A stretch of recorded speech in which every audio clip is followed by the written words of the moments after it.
There's a treasured madness in having to fit what seems like a lifetime of experiences into 10 days. I'm not alone, and I'm not special when it comes to feeling this way. This welling in your chest that makes you feel like you're running out of time to accumulate hellos and goodbyes and smiles and laughs and hugs and conversations into this tiny body in this little time you've been given. After months of sitting idly and watching days slip through my fingers like fine grains of sand, the urge was more intense. Like the anxiety that dizzies your mind when you see the ocean pull back into itself and form a wave you know you won't stand steady in. 10 days, Arshia. You've been gifted 10 days. The hourglass had been turned over even before my hands had touched it, and I was aware of every passing minute. I wanted to live a full life in each one, so wasting even as little as a second was not an option. But even scrambling to your feet before breaking into a run takes time. There are distant friends to reach out to, cousins to laugh around with, grandparents to ask stories from, relatives you've always been shy around to finally be spoken to, yellowed albums filled with black and white photographs to be leafed through, books to be read, unfamiliar foods to be eaten, familiar ones to be indulged in. Hey, I'll be in town for a while. Would you like to hang out?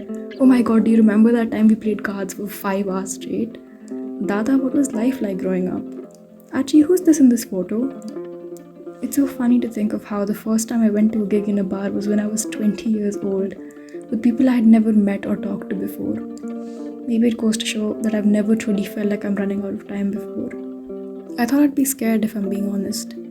I was afraid that my body would remain sluggish and my words would dry up in my throat after so long of not seeing use. I was afraid it would be painful, like the cramp in your calves when you finally start running again. But nothing I was anxious about happened. This fiery will to experience everything had made me as resolute as a child holding their breath after breathing in all the air in their world. I would not breathe out until my 10 days were over, until I'd experienced the lifetime I was so determined to fit into these 10 days. Even the moments when my feet weren't hitting the gravel at the speed of light were full. I dissolved into these moments until I felt like a feather in a down quilt, quiet, soft, surrounded.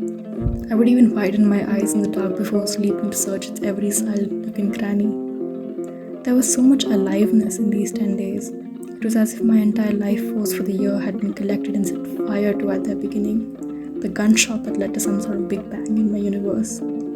How can I even begin to explain how full I felt? How every thought, feeling, emotion seemed to be magnified as if through some gigantic lens. I had willed myself into feeling alive, and into feeling so alive that even the tiniest bit more would make me spontaneously combust. The most cliched way to end this would be to say that we should will ourselves to feel this alive every single day of our lives, but I'd be lying if I said that was the moral here. I'd run out of breath before I even ran out of time if I tried to live this way every day. I'm the last person who can even preach a moral like that, considering the rest of my days saw me so still, I might as well have been watching the hands on the clock tick forward. I guess what I want to say then is that I'm grateful for these 10 days of being alive, and of being so alive that even the tiniest bit more would make me spontaneously combust.